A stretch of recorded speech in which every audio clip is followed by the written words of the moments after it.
Yo mga idol, kamusta? Sports Talk PH nga pala. Ang bigating laban, pag-usapan natin yan mga idol.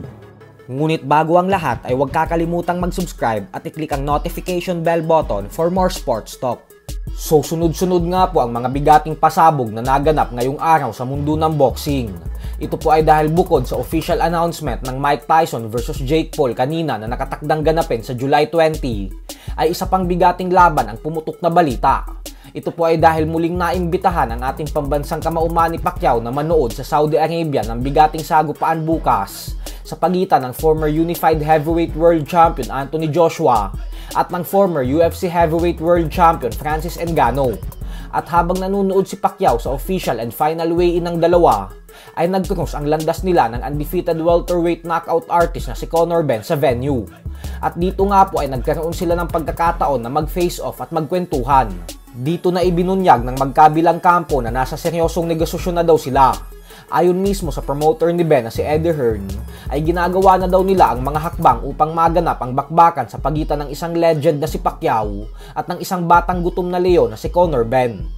Ayon naman kay Pacquiao ay makakapagbigay daw sila ng magandang laban para sa mga fight fans. Matagal-tagal na din umano ang panahon magmula nang lumaban siya sa isang batang boksingero na katulad kay Ben. Kaya naman excited umano siya para dito. Bukod dyan ay umaasa si Pacquiao na sana umano ay bago siya umuwi ng Pilipinas ay matapos na ang negosasyon at magkapirmahan na sila ng kontrata. Habang si Conor Benn naman ay umaapaw ng husto ang respeto sa nag-iisang 8 Division World Champion. Gawa ng sobrang iniidolo niya daw talaga ang ating fighting senator. Handa na umano siyang lumaban kay Pacquiao ngayon pa lang. Pareho daw silang nasa magandang kondisyon. Kaya naman ibigay na umano sa kanila ang mga papeles at kontrata. Nang sa ganon ay mapirmahan na nila ito at tuluyan na daw itong maikasa. Sa buwan po ng Mayo o Hunyo ang target na petsa para sa mega showdown na ito. Kaya naman ibig sabihin po niyan ay pagkatapos ng sagupaan ni Pacquiao at Buakaw Bancamex sa April 20, ay dediretso na agad siya sa training camp para kay Ben kung sakaling magkapirmahan na sila ng kontrata sa mga susunod na araw. Samantala, bago po ng Pacquiao versus Ben fight, ay mapunta muna tayo sa bigating laban bukas na siyang dahilan kung bakit nagkaharap si Pacquiao at Conor Benn. Sa official and final weigh-in kanina ay tumimbang si Anthony Joshua ng 252.4 pounds, habang si Francis Ngannou naman ay 272 pounds.